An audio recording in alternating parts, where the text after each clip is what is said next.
नमस्ते दोस्तों, Bharat news update में आपका स्वागत है। इंदौर के बाद अब महू में दूषित पानी का कहर, 15 दिनों के भीतर 2 दर्जन लोग बीमार, प्रशासन अलर्ट। मध्य प्रदेश में इंदौर के बाद अब महू में दूषित पानी का कहर देखने को मिला है। इलाके में 10 से 15 दिनों के भीतर 2 दर्जन लोग बीमार पड़ गए हैं।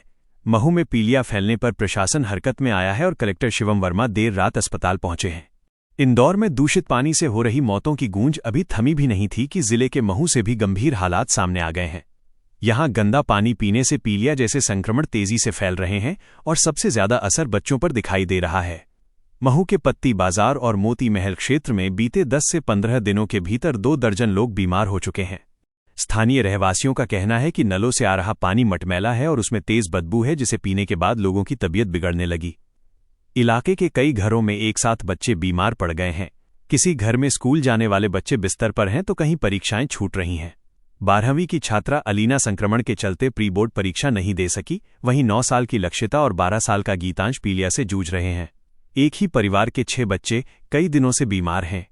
मोती महल इलाके में हालात और चिंताजनक हैं।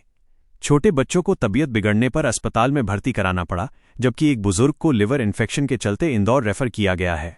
स्थानीय लोगों का आरोप है कि वे लंबे समय से दूषित पानी की शिकायत करते आ रहे थे, लेकिन समय रहते कोई ठोस कार्रवाई नहीं हुई। रहवासियों के मुताबिक पेयजल पाइपलाइन गंदे नालों के बीच से गुजर रही है और जगह जगह लीकेज के कारण नालियों का पानी सप्लाई लाइन में मिल रहा है। यही कारण है कि घरों तक दूषित पानी पहुंच रहा है। मामला उजागर होने के बाद प्रशासन सक्रिय हुआ है। अधिकारियों ने प्रभावित इलाकों का निरीक्षण कर पानी के सैंपल जांच के लिए भेजे हैं। स्वास्थ्य विभाग की टीमें घर घर जाकर सर्वे कर रही हैं। फिलहाल कुछ मरीज अस्पताल में भर्ती हैं, जबकि बाकी का इलाज घर पर चल रहा है। बीते गुरुवार रात क्षेत्रीय विधायक उषा ठाकुर भी प्रभावित इलाकों में पहुंची। उन्होंने बीमार बच्चों और परिजनों से मुलाकात कर स्थिति का जायजा लिया और अधिकारियों को तत्काल इलाज, दवाइयों की उपलब्धता, दूषित पानी की सप्लाई रोकने और वैकल्पिक पेयजल व्यवस्था सुनिश्चित करने के निर्देश दिए। साथ ही पाइपलाइन की तकनीकी जांच कर स्थायी समाधान का भरोसा भी दिलाया गया है।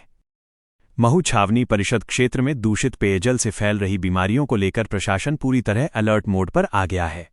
बच्चों समेत 2 दर्जन से अधिक लोगों के बीमार होने की सूचना मिलते ही इंदौर कलेक्टर शिवम वर्मा देर रात महू पहुंचे और रेडक्रॉस अस्पताल में भर्ती मरीजों से मुलाकात की। कलेक्टर वर्मा ने पीलिया पीड़ित बच्चों और उनके परिजनों से सीधे बातचीत कर इलाज की स्थिति की जानकारी ली। उन्होंने डॉक्टरों को स्पष्ट निर्देश दिए कि सभी मरीजों को समय पर और बेहतर उपचार मिले। किसी भी तरह की लापरवाही बर्दाश्त नहीं की जाएगी। कलेक्टर के साथ महू एसडीएम राकेश परमार और एडिशनल एसपी रूपेश द्विवेदी भी मौजूद रहे। कलेक्टर ने स्वास्थ्य विभाग के अधिकारियों से बीमारी के कारणों, पानी की सप्लाई और प्रभावित इलाकों की पूरी रिपोर्ट तलब की। कलेक्टर के निर्देश पर स्वास्थ्य विभाग की टीमों को मौके पर तैनात किया गया है। सीएमएचओ डॉक्टर माधव हसानी के निर्देशन में बुधवार सुबह से प्रभावित क्षेत्रों में डोर टू डोर सर्वे शुरू किया जाएगा। जिन लोगों में बीमारी के शुरुआती लक्षण पाए जाएंगे, उन्हें घर पर इलाज दिया जाएगा, जबकि गंभीर मरीजों को तत्काल अस्पताल में भर्ती किया जाएगा। प्रशासन ने दूषित पानी की आशंका के चलते पेयजल के सैंपल जांच के लिए भेज दिए हैं। कलेक्टर शिवम वर्मा ने स्पष्ट किया कि स्थिति फिलहाल नियंत्रण में है, लेकिन किसी भी हालात से निपटने के लिए प्रशासन पूरी तरह तैयार है। भागीरथपुरा के बाद महू में सामने आए इस मामले ने जल आपूर्ति व्यवस्था पर एक बार फिर सवाल खड़े कर दिए हैं। प्रशासन का दावा है कि दोषियों की पहचान कर सख्त कार्रवाई की जाएगी। देश दुनिया की सच्ची और तेज खबरों के लिए जुड़े रहिए भारत न्यूज अपडेट के साथ। जय हिंद, जय भारत।